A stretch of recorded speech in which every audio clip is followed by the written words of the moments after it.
Bon. Na kombo ya tata mwana pe molimo santu yango ezali maloba ya papa soki bolobi na kombo tata mwana molimo mosantu tata simo kumbango koya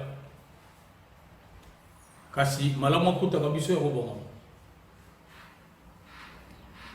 yango wana ngonga ebeti te kasi elembo oyo esalami tosangani na baoyo biso tokomonaka te yango wana totia makanisi solo na esika nango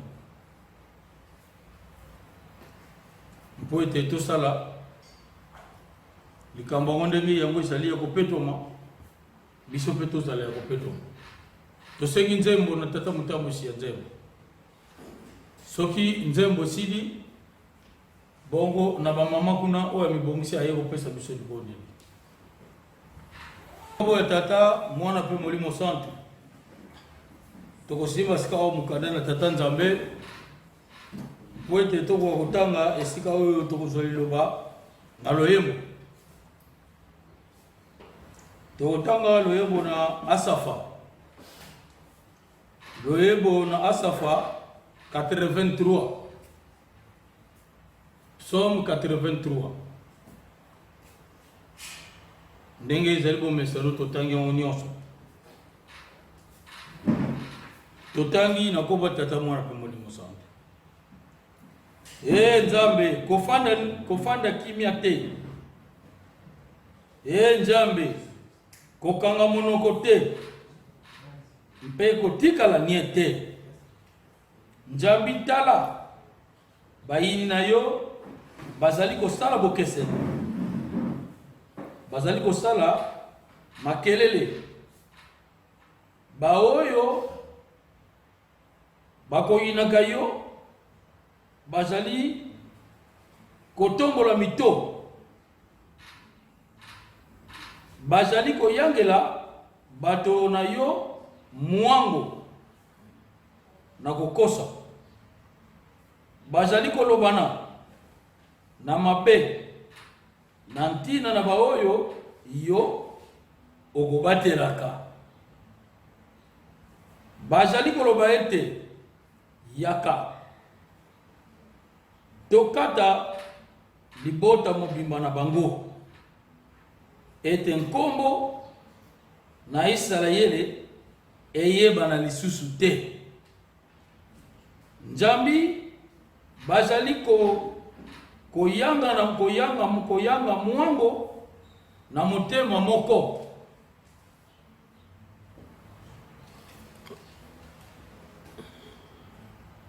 basali kondima na mabe na mpona yo na Edome mpe na Isalamayele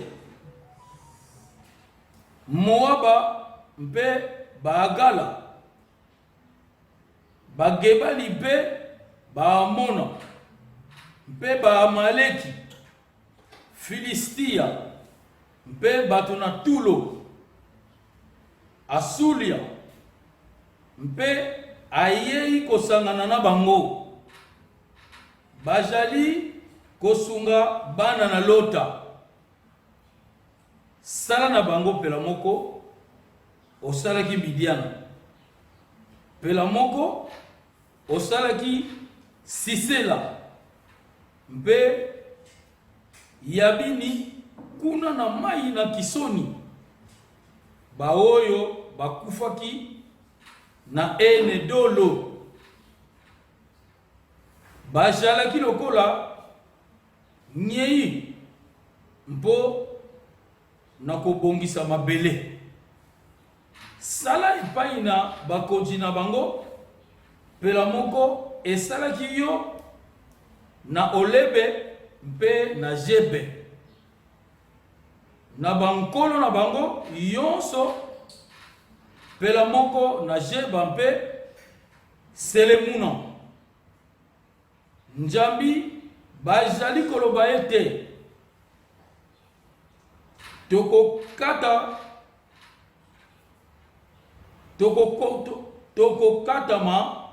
tokokatama bifandelo na Nzambe lokola libula. Nzambe na ngai, tika ete bazala lokola lititi monene lizali kojilingana mpe lokola matiti liboso na mopepe, lokola moto oyo ezali kojikisa jamba mpe ekotambola kojikisa ngomba. Bobele bongo bengana bango na mopepe na yo mpe bangisa bango na mopepe na yo na makasi. Jipa bilongi na bango na nsoni ete baluka nkombo na yo. Yawe, tika ete bazala na nsoni mpe babanga seko. Tika ete bayoka soni mpe bakufa. Bayeba ete ezali bobele yo oyo ozali na nkombo Yawe oyo aleki likolo na mokili mobimba. Na komba tata mwana pe Molimo Santu. Psaume 83 esili tokomi na esika ya bayebi. Tata mwana pe Molimo Santu tosongi lisusu na esika ya kosimba mukanda na tata Nzambe mpo ete tokwa kotanga esika oyo tokotangaka mibeko na biso. Ndenge ezali bomesano tokotanga na mukanda ya mibale ya Mose, Exode mukapu ya tuku mibale nzela ya liboso kino na 17.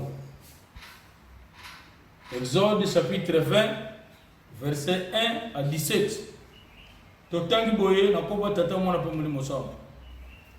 Mibeko zomi. Nzambe alobaki maloba oyo so ete ngai nazali Yawe Nzambe na yo oabimisaki yo na mokili na Ejipito na ndako na bohombo. Okozala na banzambe mosusu liboso na ngai te. Okosala ekikompo na yo te. Soko elilingi na eloko na lola na likolo te. Solo biso moko tozali komona. Nakokanisa mopaya azali te ya kopesa sango. Ndenge mokili eningani, ndenge lingomba na biso ezali ya koninganela, ndenge makila ya papa Simoki Mbangu Libote Santu ezali ya koningana, lolenge biso bato tolandi bango bandimi. Banzoto na biso eningami kati, eningani kati na bandako, kati na mabota na biso, kati na biso moko, nzela mosusu ezali te. Bobele na nzela na mabonde likaka. Amba te mfumu mbanda zali koloba tangu nyonso ngolo mubisabo. Ba circonstance ya kubimisila makasi na mabondeli nde ya boyo. Yango wana ndenge ezalaka bomesano. Toponi bato misato. Baleka liboso mpo ete baya kozala balobeli na biso. Ya solo mamani nzoto eza na pasi. Na kombo ya tata mwana pe Molimo Santu tokomi na esika oyo tokotanga liloba na tata Nzambe na mukanda na ye ya bule.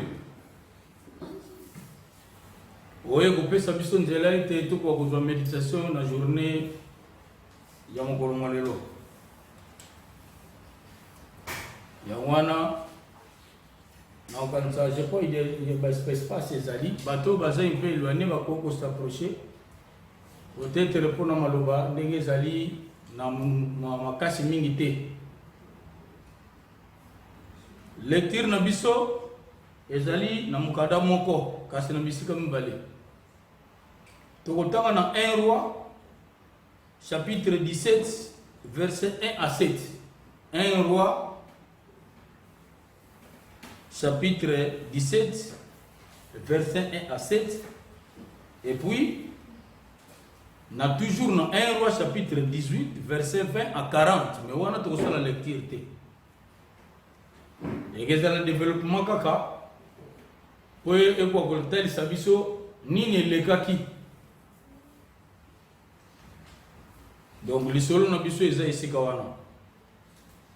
Mukanda ya mikonzi ya liboso. Nzela ya zomi na sambo. Mukapu ya zomi na sambo nzela ya moko. Kino na sambo. Et puis 18, 20 à 40. Etangeli na biso ezali boye na komba tata mwana pe molimo sambo. Elia asakolaki mpona tango na ngange. Elia mutisibi wuta tisibi na silada alobaki na akaba ete lokola Yawe nzambe na Israele azali na bomoi oyo nazali kotelema liboso na ye mamwe mpembula ikozala na longola mpo ete tosala mosala na yo papa sata na kufa soni ndenge tosi tozwaki nzela toyebi ete tosala na yo longo yo liboso lokola motambo nsima lokola mokengeli mpo ete nyonso na biso ezala na esengo esepelisa bino na kombo ya tata mwana mpe molimo sango amen. Ya solo batata na bamama na kombo ya tata mwana mpe molimo santu makambo ya sika ezali te to makambo spécial na kati na biso yango ezali lango te ezali kaka ba simple rappel par rapport à âge oyo tozali na yango lelo na likabo oyo uta 1921 le 6 avril nzela epesamaki etungisaki papa simango bango na mosoni kasi lokola toyebi nzambe azali kaka nzambe ndenge ebongisamaki na programme na bango soki tokomi le 6 avril 2021 esali 100 ans donc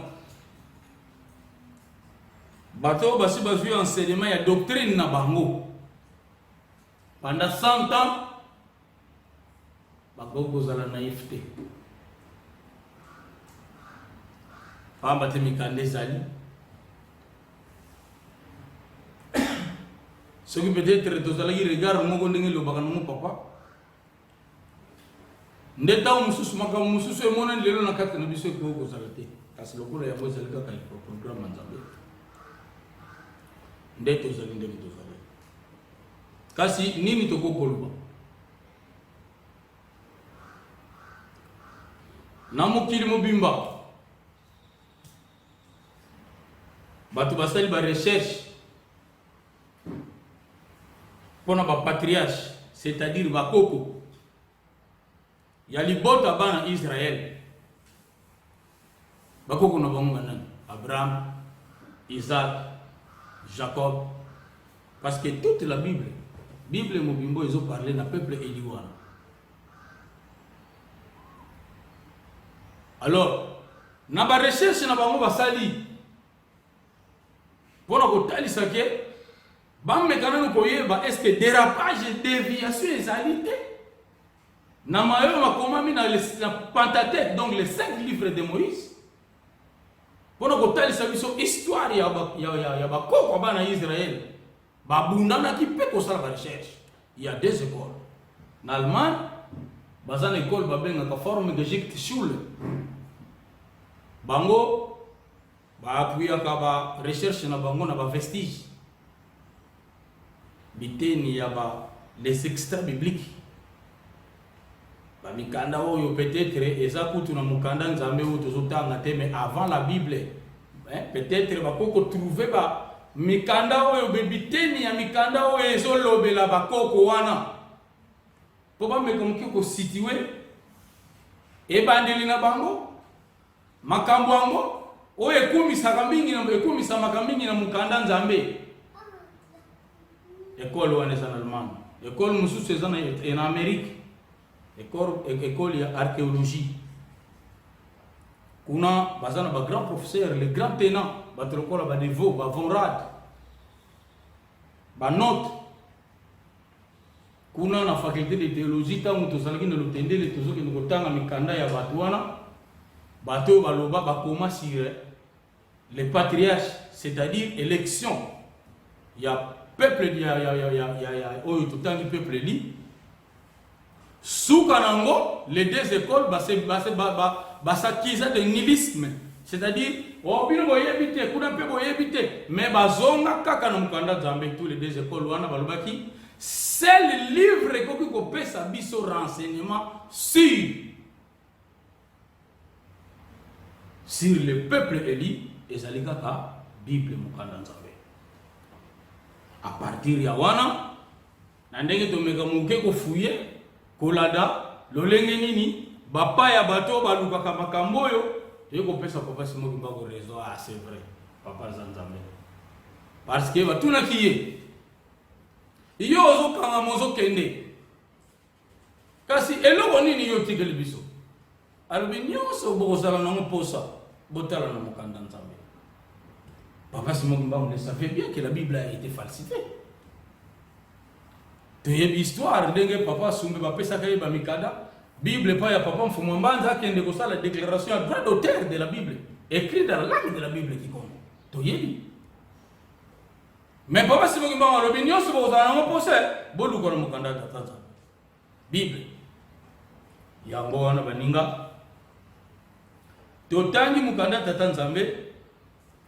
Pour servir seulement des références. Parce que les au bango balekaki. Like biso bango bakebisamaki. Mayo nyonso bango bamonaki. Ya solo papa mfuma longa lobaki. Et sika nyonso bakoma Israël. Longa Israël tianini kimbangiste. C'est à partir de là et si nous sommes Israël, na mutu nanga, to na mitu na biso, soko moni batie Israël mbalomo bandi ko mimona. Parce que nous sommes le deuxième peuple élu. Histoire nyonso e comment même mukanda nzambe, contextualisation nango ezali église dans l'église kimbangiste. Psaume 83. Yango total. Mais Psaume 83 on dit que totangi yango to répétaka te so que lungi to bondela. Parce que so bolandi bien parce que musu ba en retard. Pour totangi Psaume 83 te ko sa ko tanga Exode 20 nde te ko suka na ba chapitre totangi a. Bolandi bien kuna ndenge Psaume solo. Mais Psaume wana ezana classification ya ba appel au secours collectif. Bana Israël bazalaki na ba modèle ya ba psaume, ba modèle ya banzembo. Ya koyemba pamba te, ba ko salela yango selon circonstances.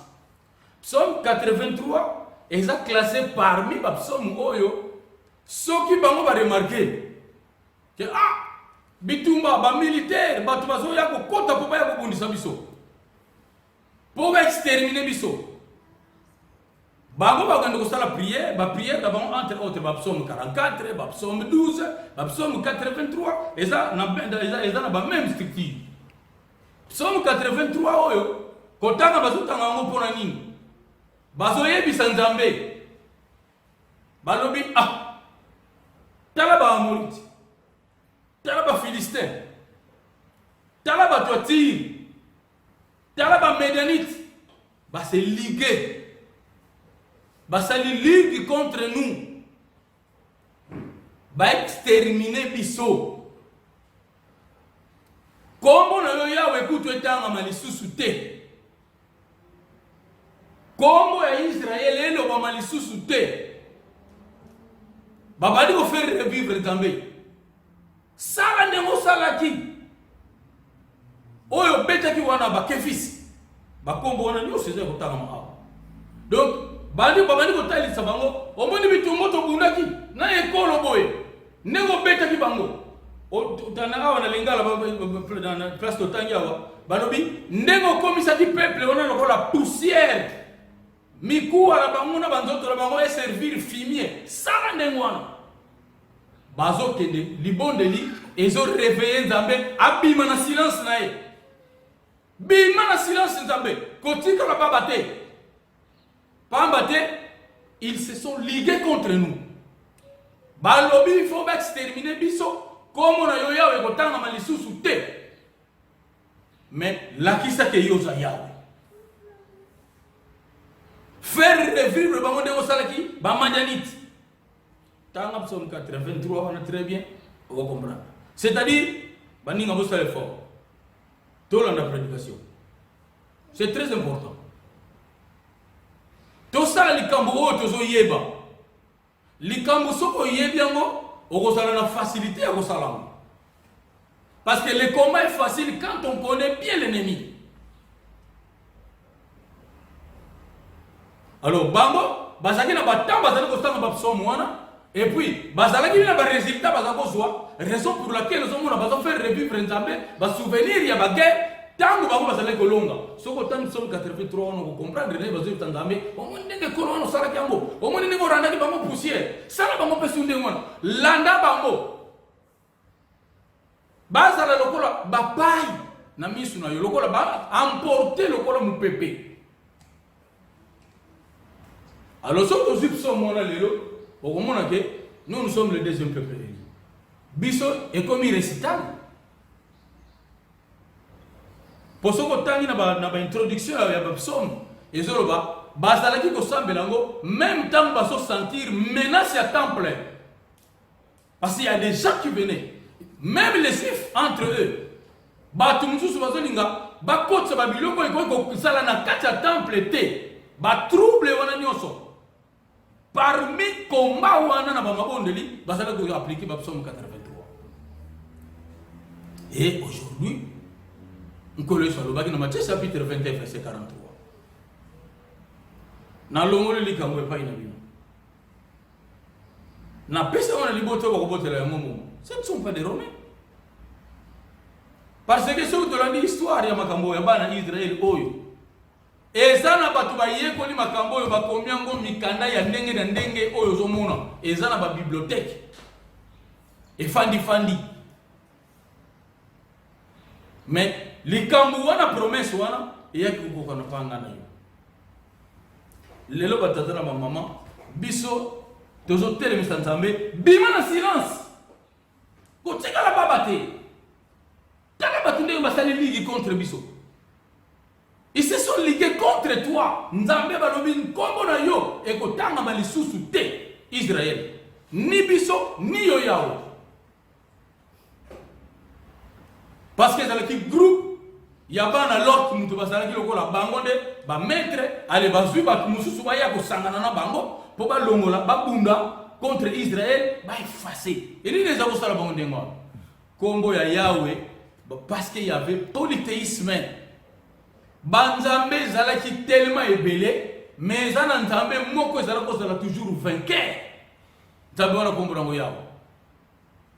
Ya mwana bango bamona ki que non, il faut que ça le logo moko pour te effacer. Kombo yawe o etanga mensusté, même comme Israël otoyo comme le susté. Est-ce que aujourd'hui datango ya biso raison ni biso to tanga le psaume 83.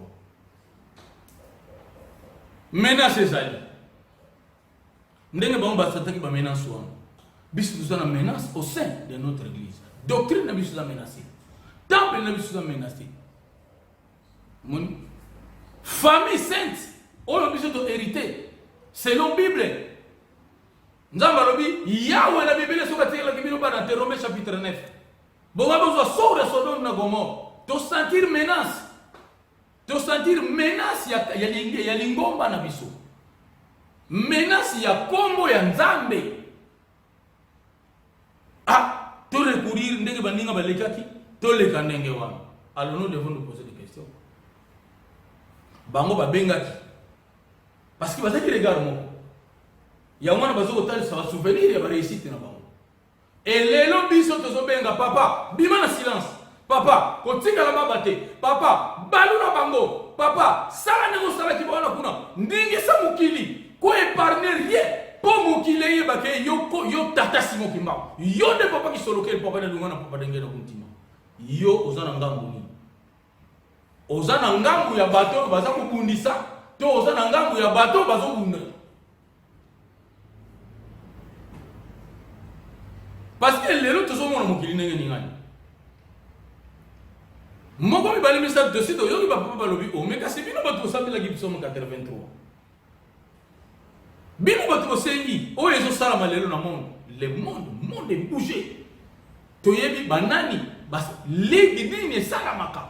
Po église ki bangiste kufa lelo lobi musika. Papa denge na zolo balobi batiaki ligomba oyo. Réalité ya doctrine oyo na profondeur ya béton ya 16 mètres. Mais nzambe azali kaka nzambe. Na mokolo lelo biso nyonso bakimangiste. Et les non kimangiste. Il y a des gens groupe ya bato ezali et c'est ligué. Pour nani? Église kimangiste wana yo kana le susute. Makambo libote santu wana yo kana le susute. Toyo kali susu teke o wana kuna soki likamuni o papa kisolokele nzambe papa de lungana pour Yesu papa simo kimbangu yo na molimo mo santu papa de ngelo kuntima batu base ligué mokili ningali to tele misi nzambe bima na silence na yo papa kotika na baba te papa landa bango na mupepe na yo ya sala nego sala ki ba maniamite beta bango ndeko beta ki bato bakoma ki lokona ba filmer tout ça ndenge psalm 83 ezoloba yo na ngai papa dani ndenge na zoloba ngai nde mutu nazo bundisa ou bien ngai nde mutu nazana lisanga ya bato bazana posa ete 26 yo kana lisusuté église kimbangi se yo kana lisusuté libote santo yo kana lisusuté voilà maman asana nkamba na truwa tofanda gene na lutedele tofanda gene na koriki boyebi ma Clément azoka nzembo moko nzembo zoloba tembo kyangolo kilwe ke mwa munza ngeye nikuninza nkyasa mbuwe nina tembo kyangolo kilwe ke mwa munza ngeye nikuninza nkyasa mbuwe nina so senti ulenga ye kamena nzaya yo meso kwange yemena ukikubika walembwa fwiswa ntoni ukikongo dilabu kwa kongo dolwe tiko sele kikongo difficilement batu mususu bayo kakate ndabini mupepe makasi ye na katina mukili mais yo muto bigo bigo isi mupepe wana tembo kyangolo kilwe kimuntu ngile ni kuninza kyasambu wena iyo muto ningisi muki mupepe wana sabu ningana lelo zo kakuna mukili ya kutabe zake mais yo muto ningisi nzembo tuni ozana ngambu nini sambu c'est quel côté oza yangona nzembo lobi Luka tete oko se pencher. So senti ou lena ye quand même. Luka tete oko se pencher. Pamba te misu ya mokili mobimba. Eza ko tala yo. Uki kubi ko lengo fwisi nsono. Arrange toi. Bongama. Mpweto yo kwa oyo kisama soni te. Uki Kongo dilabu kwa Kongo dolo etiko. Ki Kongo dilabu kwa Kongo dolo etiko. C'est ça ange batila ba ki Kongo ya makasi. C'est-à-dire qu'il Congo de la sautant dans la Bible qui Congo so moni ba comme place min Congo didi c'est-à-dire les juges ata so banzembo zo qui Congo dit la pourquoi Congo do l'etiko juge toi avant d'être jugé pour yo que masonité tenor zo la balobi ntiuye kamena imfumo longo nzayayo meso kwange yemenina ukikubika walembwa kwisontoni vavanza ukikongodila bukwa kongodolwetiko Jésus toi avant d'être jugé ozana kani balanda bango lokola mupepe badula bango sala bango ni musalaki mambaleniti les kérits les tirs et les amorais tanga psalm 83 oyo ba arranger na bina na mukanda na ototanga ka yango wana teza na mituna biso par rapport à oba ko na Bible parce que bango bazala ki deva combat bazo rappeler Nzambe ba fait et biso pe yango zotalisa Nzambe pas bibi na silence tout le monde est là quand c'est moi et c'est le papa batu nyonso ale mundu azafu na raison te que on nga soki na teko sambela kuna na bukama babetisa na mabaku d'ailleurs na centre d'accueil babambazote ya kuna ezobetisa biso mabaku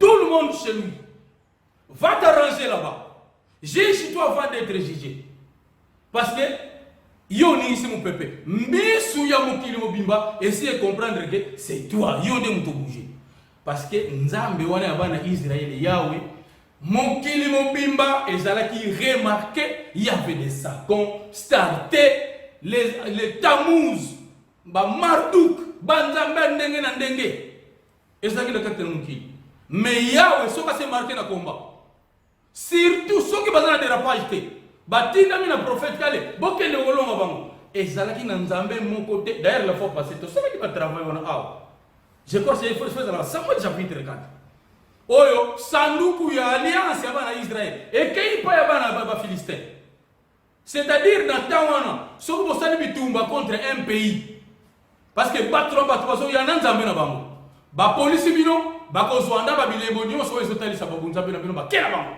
alibaki tsango na temple na bango sanduku kena pa ba Philistin mais Nzambe po talisa ke oh non peuple nde mutu po police kasi ngai Yahweh te apesa ba Philistin ba morogi tout yango donc Nzambe Yahweh o ya bana Israël zaki distingué la fois passée ba travailler sur ça awa to pesa ba verset biblique pour que tel saké YHWH c'est papa qui sont localisés parce que ils ont signifié seulement vous allez me découvrir à vos côtés au cours des âges. Je ne ferai que me manifester à vos côtés au cours des âges, qui veut dire je suis celui qui est, je suis celui qui serait. C'est ce qu'on appelle en hébreu YHWH, Yahweh. Nous avons pour la kati. Tobimisi na silence. Les gens sont salama nyonso ezo salama ba avertir biso. Balobi, juge-toi avant d'être jugé. Faites attention parce que c'est toi qui as bougé. Psaume 83. Yonde muto ningisi muki. Ukikuku de la buka kongo doleti. Alors, ce que tu as l'hypocrisie, tu as dit ah, oyo ngana zo sala oyo, eza na ngoli kambu ya peut-être na yango wana te, yango wana. Ozana canvas. Donc, biso nous sommes comme si Psaume 83 récitable. Biso tout dans le même cas. Au cas contraire, nous avons clémé yem sibiso. Bomi bongamela. Pamba te soni sakoya. Papa na nitia zarago gang na ndemwana. Asara kili na kan bad verse. Ali yende ase les parmi bato bazako ni 26 et yokonate. Ah parmi bato ba papa simo ki bama koko sako. Kombo ne kotanga masuna mukilite. Lingombo on a fait ça la détruire. Les autres ont une nouvelle ordre mondiale. Hein? Ils se sont ligués. Comment un chrétien, Père Saint, je l'ai dit tout haut parce que ça l'a dit. Au Kimi Corona, au Outi la Turquie, ce qui est dans le Mexique. Mbala moko yonga na Arabie Saoudite. Koke doko yonga na un musulman. Depuis quand? Ba musulman ba fanda sika moko, ba yonga na ba chrétien. Ils se sont ligués pour basalani. Pour lancer une nouvelle ère mondiale, pour pas faire combattre Nani, pour pas éliminer Nani. C'est toi, c'est pour pas éliminer qui manque.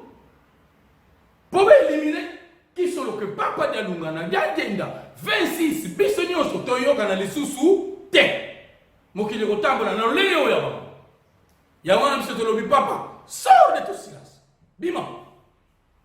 Allez, cause la babate, Sala Loba, Sala Nemo Salaki. Na ba peuple obatika la ko ba poussière. Landa bango na mu pepe na yo. ngambu nini nga nazali, ngambu nini yo ozali. Parce que biso mo tozomona ba comportement na biso tozokomitisa balèze. On metaka badinga mal à l'aise dans ma façon d'être na yo. Mais nga namoni ke donc position wana eza yango wana. Or position wana yango wana te nzamba sengi yo kokozala na yango. C'est comme ça que mibeko tango bako ba bibila bombo. D'ailleurs ce côté la Bible, c'est tellement compliqué bandeko. Ce côté dans Amos chapitre 9. Amos chapitre 9 banana 7e verset. Dio kitanase nzambe azoloba na bana Israël. Amos akweza wa. Nzambe azoloba na bana Israël. Boyebi te ke ngai mutu na sa hotel. Ya ba Philistin tango bazalaki bo umu na tire. Incroyable. Boyebi te ke ngai mutu na sa hotel. Yango. Amos chapitre 9, banana 7e verset. Pour moi, n'êtes-vous pas comme les fils des couchistes, fils d'Israël, oracle du Seigneur. N'ai-je pas fait monter Israël du pays d'Égypte, les Philistins de Caftor et Aram de qui? Donc les deux peuples, les Araméens, les Philistins, ce sont des peuples au Bazala qui toujours en conflit territorial dans Bana Israël, Soukana Tangu Dionso. Mais Nzamba Betitola Lobito, Bébino Bozana Bino Lokola Kushiste Pananga. Israël, peuple li. Élection au Bana Israël va zobete la tolo. Nzamba mettre en parallèle les couchistes. Les couchistes, c'est toi. Les couchistes, c'est toi. Parce que couchistes, il y a moyen de Soudan. N'est-ce pas? Mais Nzamba c'est en parallèle. Alors, mais vous êtes comme des couchistes. Parce que c'est moi qui ai l'auteur, il y a Exode, il y a la Philistin. Tant que tu as Kaftor. Comment expliquer? Papa qui se loque la Zoloba, parce que c'est Yahweh. Alors, il y a un Philistin. Tant que tu as Kaftor. Les Araméens, tant que tu as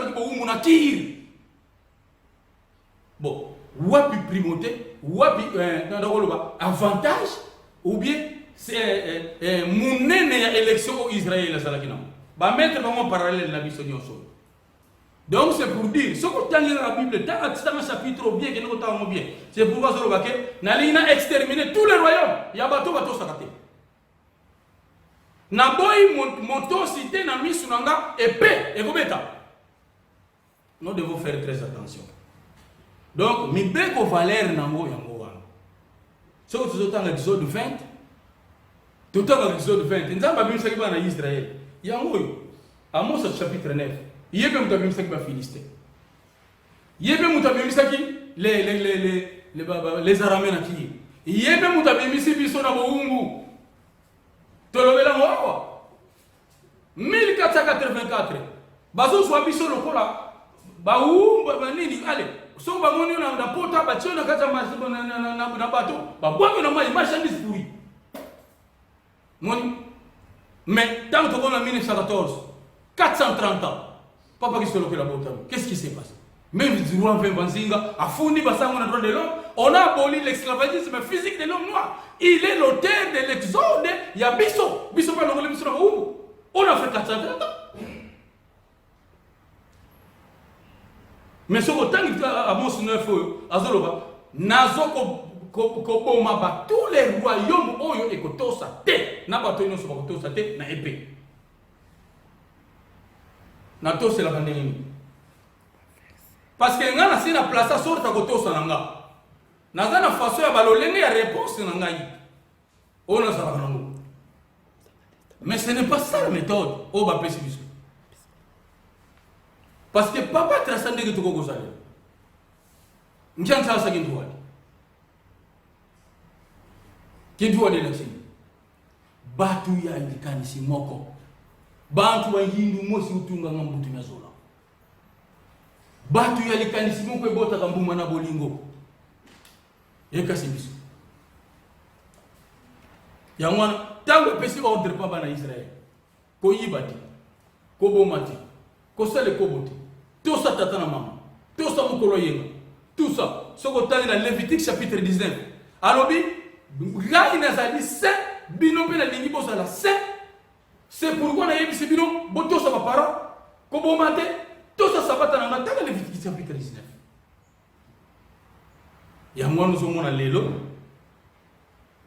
na kati na biso na likambu munene oyo ezalaki eza facile difficile à détruire tozo détruire yango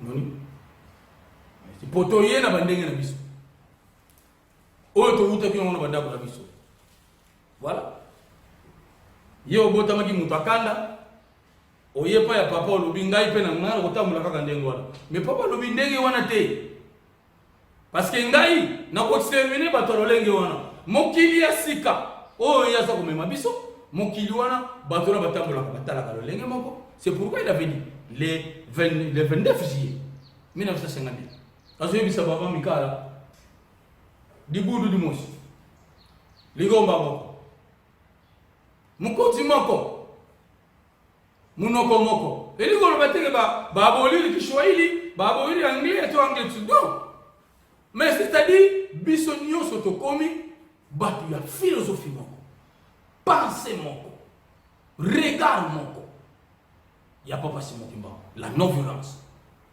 oligombe komisala l'uniformité oyo bamekaki kopesa mwa esquisse wana lokola dessin wana na 1956 papa lobi tala na 56 bandoki basalaki kasi mutu okuta pa okuta abonde likutu te tuna biloko papa tsungwana na bandi kolia na ngai mendoko alors parce que bolingo ekundaka nyonso alors biso lelo to déraper na makambo nyonso mais dans l'entretemps nous avons tous na bato ba se liguer pour être basa nini ba exterminer to yokana te to mona na te d'ailleurs biso moko tozomona alors ba komba na tozona mona ba centre agricole tozona mona ba place to vandi tozona mona ka église to yebi to ko bongisa likambu to sala boy to zongisa boy banzembo ya tata lobi to sala boy ba to sala ba biso to moni foto zongisa boy suka na ngoyo ngoyo parce que le temps n'est plus. C'est pourquoi tant et la conférence dit 2019 retour à plateau de Bateke ba cérémonie au monde ezala ko sala mona na plateau ye ko sala mana na mokoto ezala ki ba fiction te ça ba les hommes ezala ki tata mo ba le bon sina te ba réaction mo tsomo donc ezala ki ba cérémonie moko ya ko mettre fin na ba système o ya muto atambola na lolenge na ye. C'est pourquoi tu sais que ma parole, mon papa, on n'en fait pas la maîtrise des temps. Ma camoufle, c'est la maîtrise de la musique. Mais maintenant, nous récupérons. Tu récupères la dimension de la monnaie. Tant que nous avons que Bissos comme la maîtrise de temps. C'est la maîtrise de cercle des zodiacs. C'est la maîtrise de calendrier. Personne ne peut passer sans toutefois passer par Bango. Bon, des ningas. Batunion soit là où on devait passer liguer. Papa nous kabaka ba renverser comme papa qui m'a envoyé dans le sous-souté parce que comment Élysée na yona ngate ya wana bazoke bisabiso faites attention parce que ni on va casse malade na sima moi au seul erreur pas basse na loko tu vois tout ça sur le droit na erreur té donc qu'on demande ton dimela yango nzambe ndenge to salela ye depuis to kota na église mutu na tana ye na tan o to ça et ça différence c'est chose ça mais na gombe na ka pak soroke bato bazala ko sambela na banda kuna bango papa me dira papa dal mukile ko zonga lisusu ndenge za lakite yo ndeko so kenda ndako zo songa so mona ka mukile ngako ko tambula kana ngate mais na zo yebisa yo ke mukile za lisusu ndenge za lakite to zo mona mo kana c'est normal. Mais les gens nous ont convaincus. L'expérience ou les exemples des uns, ça doit être lancé. Ah, mon gars, je suis en train de dire na baluki na sima kuna ta kuna bonjour papa asali moi ko ngane te longime ezongi na normal papa ezali sunde monati. C'est pourquoi tout temps Bible awa na mukana ya bakonzi Il y a un roi, chapitre 17. Parce que c'est le confinement. Eli, Toyebi. Israël et Kabona qui non rancide. L'homme de Sakina les solonde. Ah. Tu sors là, mon père a bandé qu'on a corrigé. Tu sais qui n'a gagné. Na église n'a pas solé. Tu sais na schisme. Ou bien tu sais na crise. Est-ce qu'il y a un schisme aujourd'hui dans notre église? Ou bien tu sais na crise? Papa, je pense après ça verset biblique voilà. Tu y bien, tu sais il y a mis tout na biso. Ta voyait que on a centre que si ma papa ko investir yeke à partir d'aujourd'hui, il y a un biso représentant le chef de l'église suivi par la biso nyoso. Ta voyait que ça papa le bagini. Qui ça oye. Ah, bino boza bandi bina biso te. Na biso to kota ke classe pas papa. Biso peut te ko promettre bino te. Mais tu ko réaliser ba promesse ba papa pesa bino. Tu as besoin de quantité, mais tu as besoin de qualité. A quitter que comme ça, a dire que ça zembo, combo la mina combo. Kozonga zongi, a pesi verset biblique. Ah, bajene basenga ki, au comptant vous avez besoin de ngeni. Et ça a vu bajene ba pesa. Ah, tant vous avez besoin de nga bajene. Ba muta be papa, le bisi la biso. Lika me uta ki place wa. Bango basala ki bo carbonichisme politique et religieux. Raison pour laquelle, tant qu'on va dans le nord, on va considérer Jéroboam. On devrait lire la Bible. Jéroboam, on continue à Israël, non, capitale Samarie. On va dire que dans Jérusalem, place temple, ne Roboam, moi, Salomon, il y a un petit peu de allez, bon, il y a un petit peu de sous dans le temple, Totier et Kekowana. Ce qui va te sur la laisse lui. Azam de péché de Jéroboam, ça dit, on doit dire.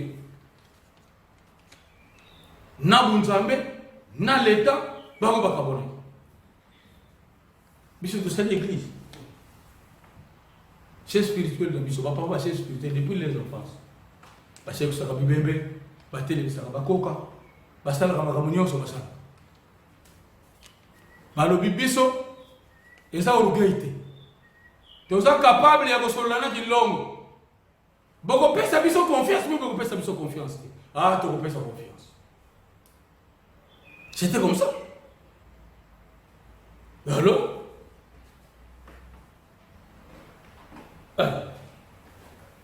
tout le monde est.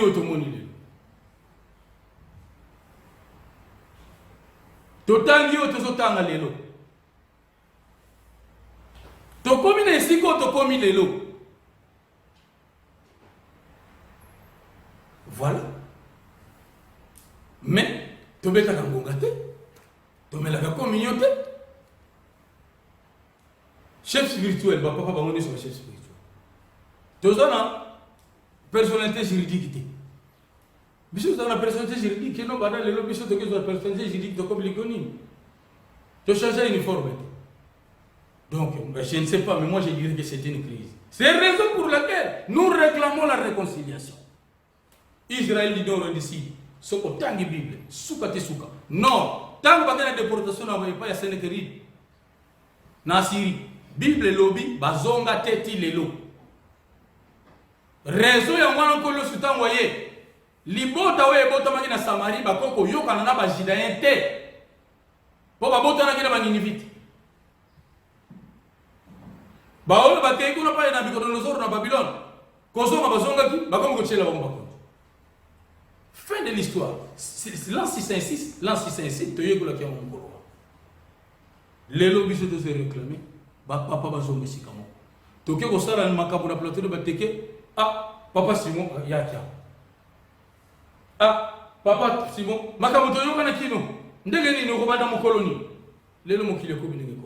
Mais tu es où tu plateau de Bateke novembre le 12. Tu as les cérémonies. Allez, nous on s'est bloqué mon qui le bandit dans Namnani.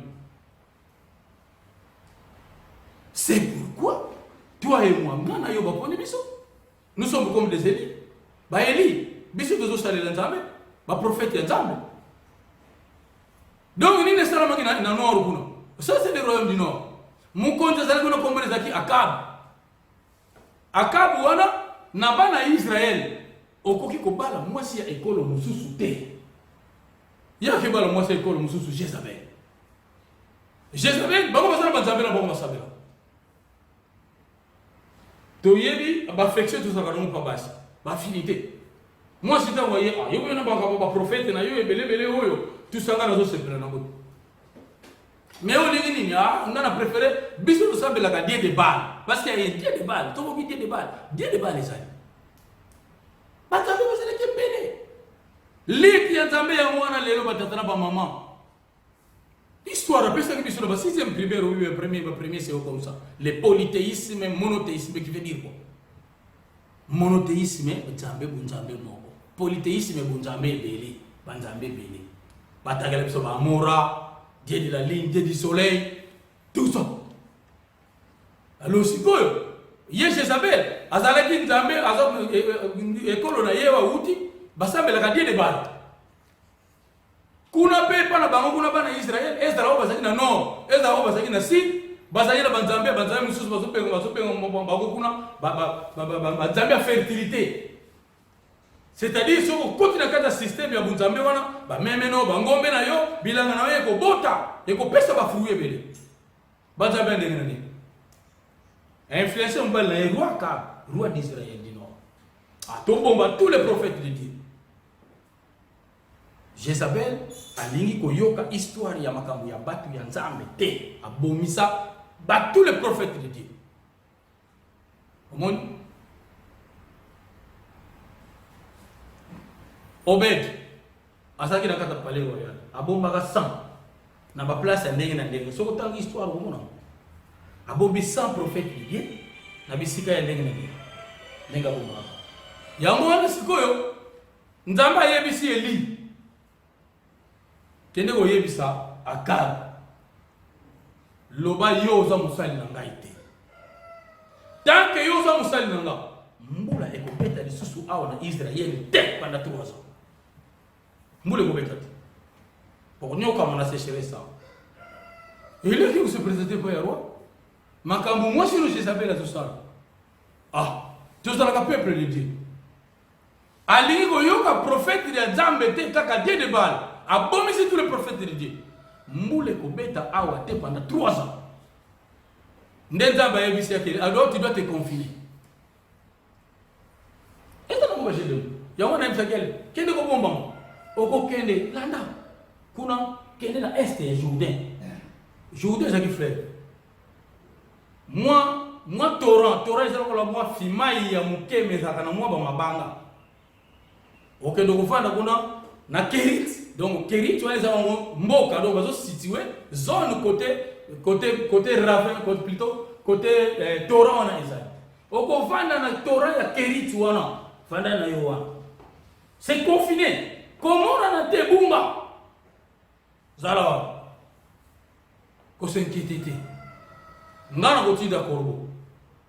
Akobana wo ko pesa yo lipa. Na musuni na yo na tongo olia.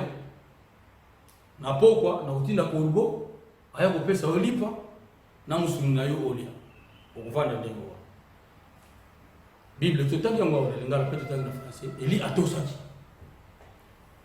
atiki ville ake kuna na Kerit na est ya Jourdain ake fanda na Torah na musika na zamba abata mikuna parce que a prophétisé que moule kobeta te pendant 3 ans.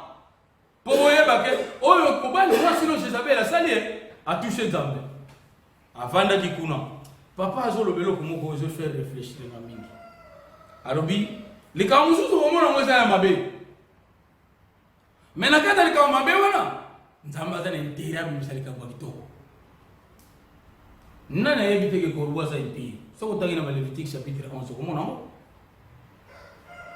même temps bala shaki korbo po ayako na nini na leri ya bela ya Noé corbeau ya kufela ba mpusuna corbeau asa classé parmi les oiseaux asa un pays mais tala Nzambe akopona pigeon te akopona soki ndenge nini te akopona corbeau l'empire l'oiseau empire akende kolesa nani akende kolesa prophète tayi kuna na mai na Torah na zamba na Kerit abina kutini le corbeau donc même dans le mal Dieu a toujours un prophète Nous devons faire. Il y a un l'hôpital où papa lia ça même si tu es sorcier, baponio, yaka, Dieu le savait que tu es sorcier. Yo za musali na iko bon ngana za muyibi. Kinga ndi kuna sabo ebo tout et tout. Mais ça va il a utilisé yo. Pour mabe oya yo ebo mona lika mona ita sima ya mabe, lika mo kitoko sa nini ebima. Ah. Korbo salite. Eli andima afanda ndenge wana. Azozela kovanda ta mtupe korbo avire tar afandika alobi mayo komela moto rawana korbo goya abwaki lipa abwaki musuni yango ya kulia afandi azelipo kwati 17h korbo ya abwaki lipa abwaki musuni yango ya kulia banda 3 ans tala biso siki kombe de mwaka ko ya confinement mais papa ngana moni na keno na keno kuduka na même muninga fanda siko nini sana tangu pena mai kauki moi ils allaient sous-souter sécher ses côtés makasi zamba initiali maintenant il faut télé madame fini le zali kolo wa saripta mais dans l'église le groupe de prière belo go ka ono saripta wana ezaki mwamboka o eza côté ya kiritwa alobi ndenge ozokende nde mwana okokuta mutu alimoso okutana na ebandeli ya mboka mwana mwasi moko boya ozala veve sega yelo kokolia tango amati atiki sikoyo rave atiki esika oyo bayebisaki ekivanda wa komata mati akutana na mwana mwasi wa asololi na ye pesanga mwa eloko kolia likambo na biso eza pena kuna te. Parce que les gars qui ont un premier miracle, après confinement. Ayebisie, comme on n'a pas cité, attends, tu de mon farine à souka. Moi, ma fouta ya souka. Mais la belangaï, servir nous d'abord. Nalia, na mela moi ya souka au tikal lango, et tu verras la suite. Moi, je suis en train de te au yoga veuve de Sarepta, même Jésus-Christ a sa référence dans veuve de Sarepta. Pendant la crise, mais Dieu avait visité veuve de Sarepta. C'est biblique, ça va Matthieu. Nous avons visité veuve de Sarepta.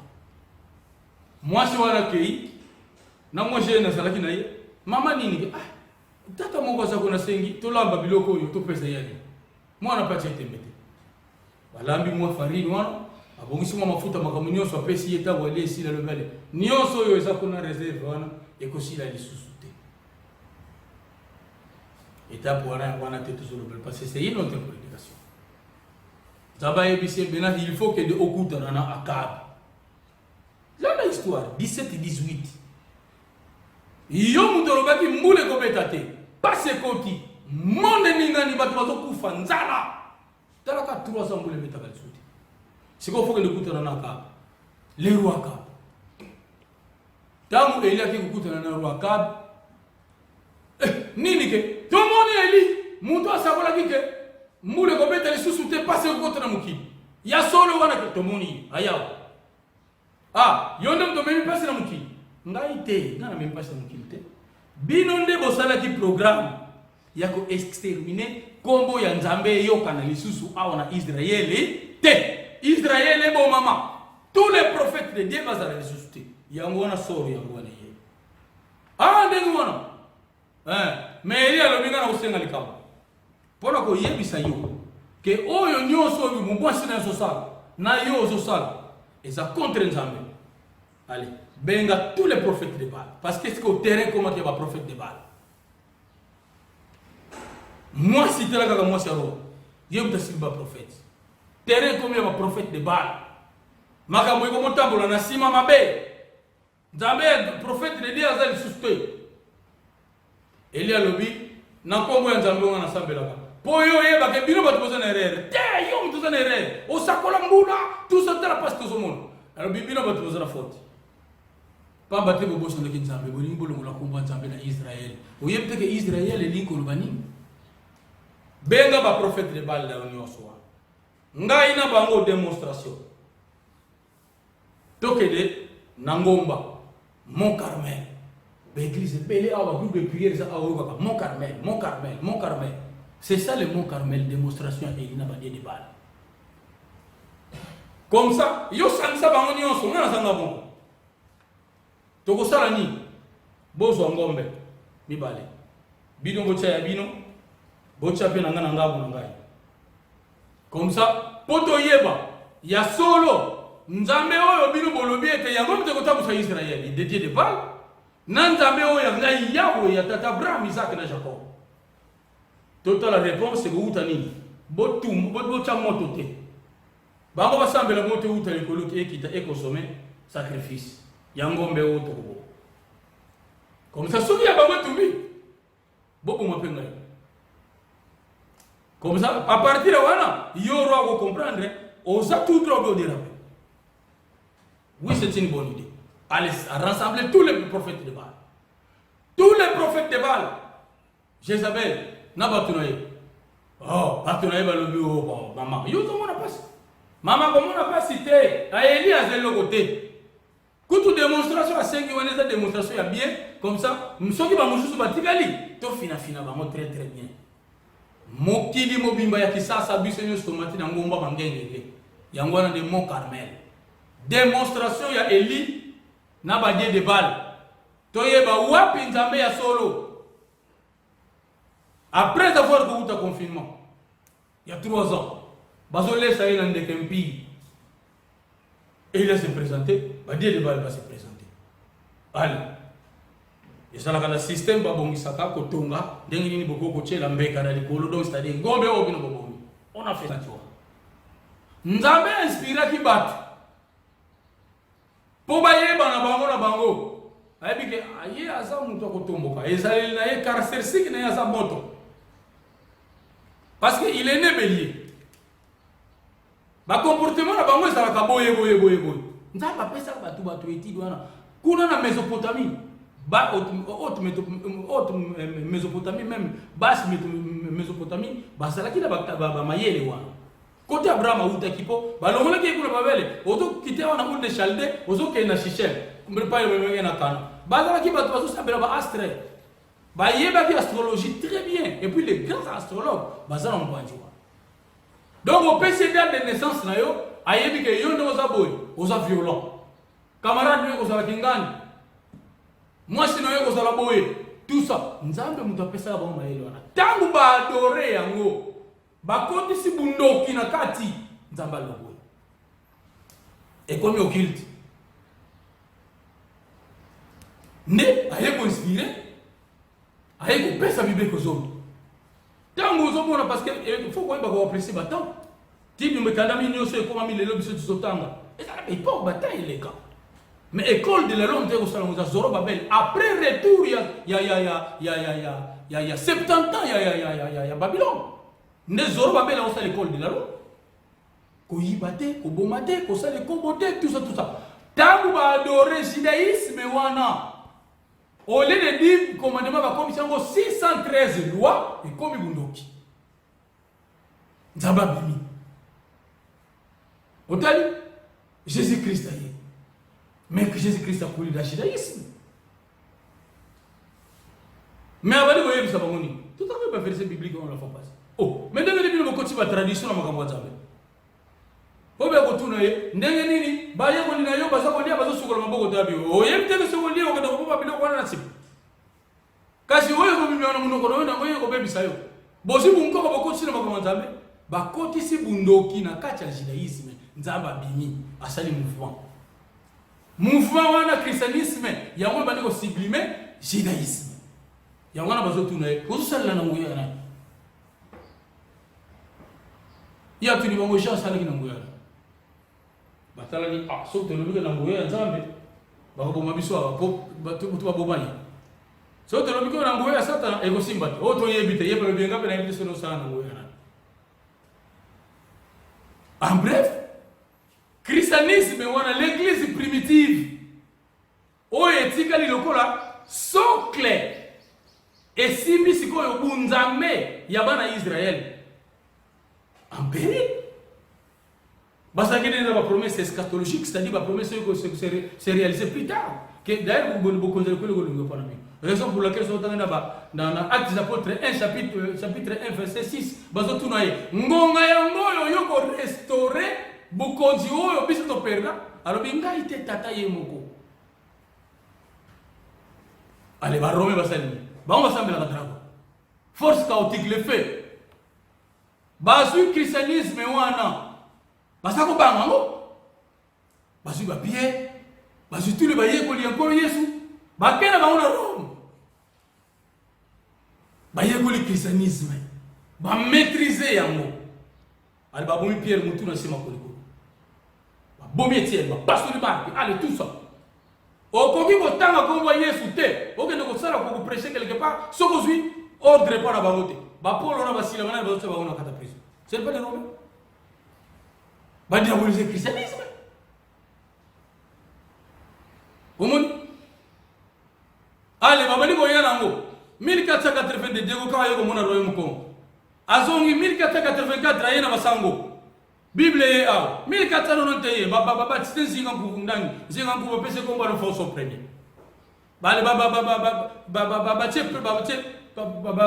déporter ba mlem tous les biblios ko so ba ko bazala ko sambela no wale ekina ro nyonso ndenge ngana basala ki kuna na Israël ndenge pe basala kia parce que tangu Jésus akufi na ye dans l'an 70 général Titus akeko buka temple mais temple na bazo bunda bazo bunda na ko reconstruire le local no buta ba mosquée kuna dans l'an 70 de babuka ki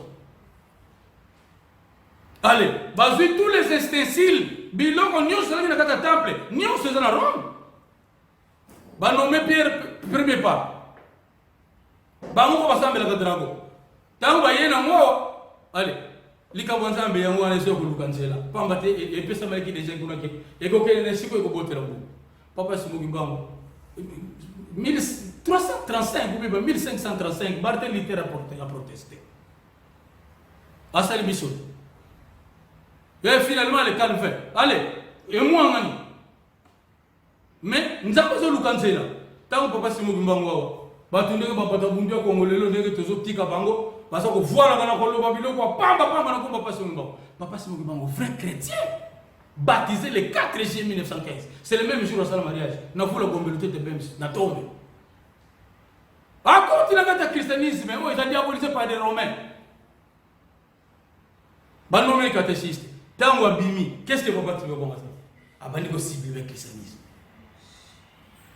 on et lelo et pas itotikali allez kimbangisme yago kimbangisme universel bangundiste babimi kitoki mosi kimbanse quelque consort tout ça ba diaboliser kimbangisme mfuma manda sirika kinankena tena central voi buna pesa yakula po ba msuba utakilolo denge papa le katika kitoko longola teto ko baksate guerre wani banda kiwa ba kotse babiloko yo et ko mettre spiritualité et diabolisme en péril papa résister ko kende na ye tout le monde dete sur le lycée awa mula moko kaka vanda bina bande ko ne papa Simon allez c'est-à-dire les jalousies diaboliser le climatisme n'est-ce pas aujourd'hui le climatisme est diabolisé parce que tout ça qui de personnalité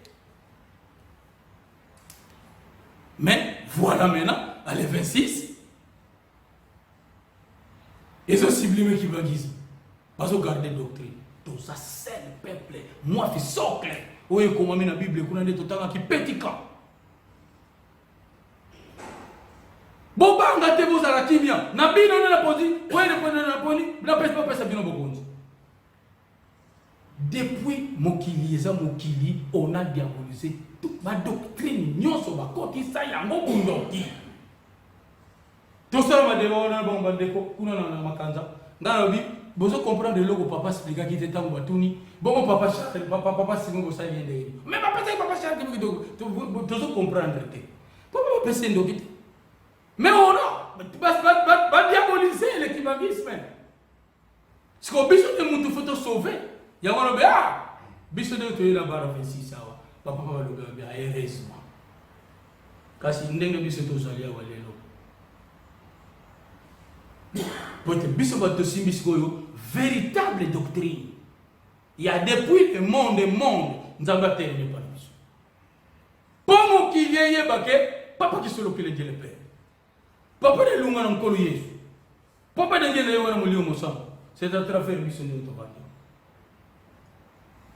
Démonstration ngo ezali boso na biso. Nouvelle ère mondiale ya mwana bazo obela.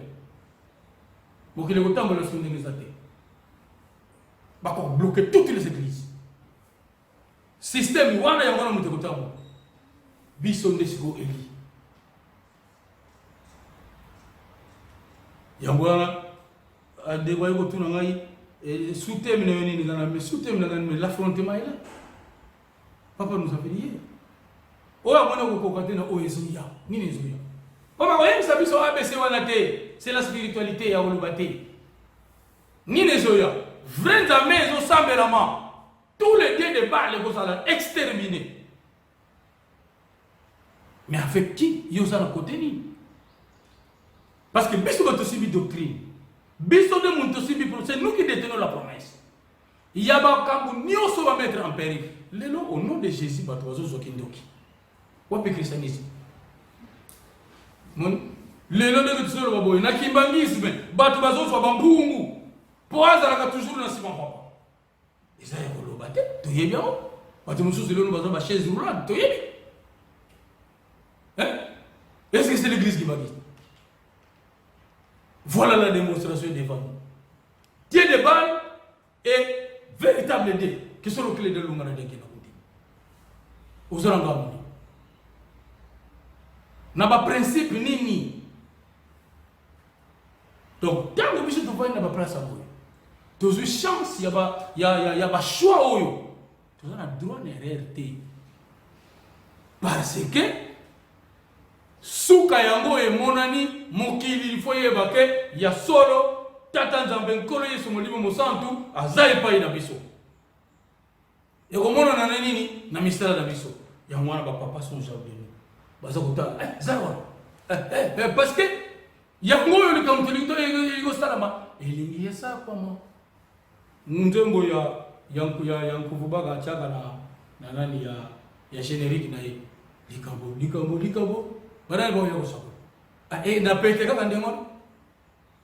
De affrontement exaté. Démonstration moko exaté. Pour Elias wa makasi wana. Akedo fanda 3 ans na rafet. Bazo laissa na corbeau impie. Mais impie comme impie. Afandi ndimi. Kobima bimya komi na muya ko affronter roi. Akab.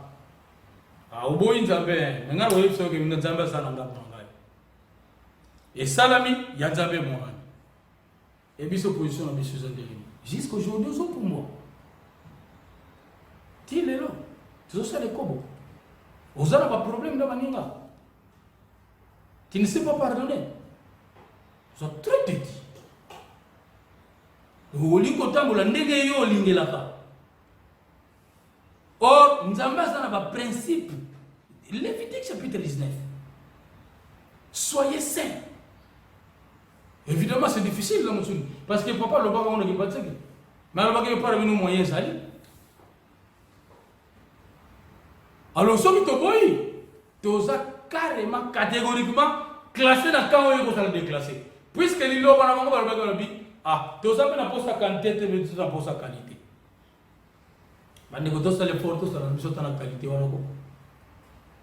Parce que na minito yo monde ko tambusa masiko yo na papa qui se le papa de Lugana papa de Ngeni. Jérémie chapitre 31. Au monde l'intérieur c'est de la loi. OK. Inauguration nous fait l'alliance. Jésus bien sûr, n'est pas tout oh. Mais tout sur le on a banin. Mais Jésus a inauguré nous fait l'alliance bien sûr. To boité. Et bon les spirituels te perdent. N'est-ce pas, Jérémie 31, il y aura d'abord une préparation, une très longue préparation pour les demandes de péché d'originaire. Qui a préparé ce pardon? Ce n'est pas papa, c'est mon papa Daniel.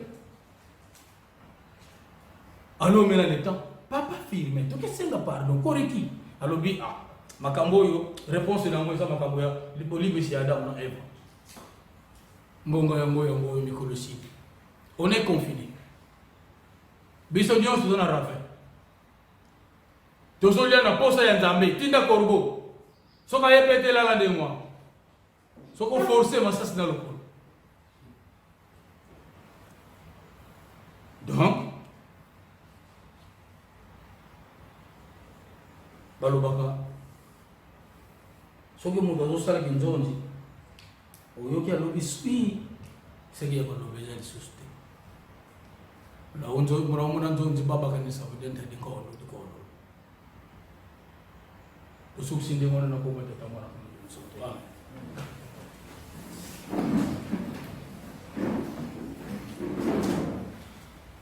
Notre Père qui es aux cieux, que ton nom soit sanctifié, que ton règne vienne, que ta volonté soit faite sur la terre comme au ciel.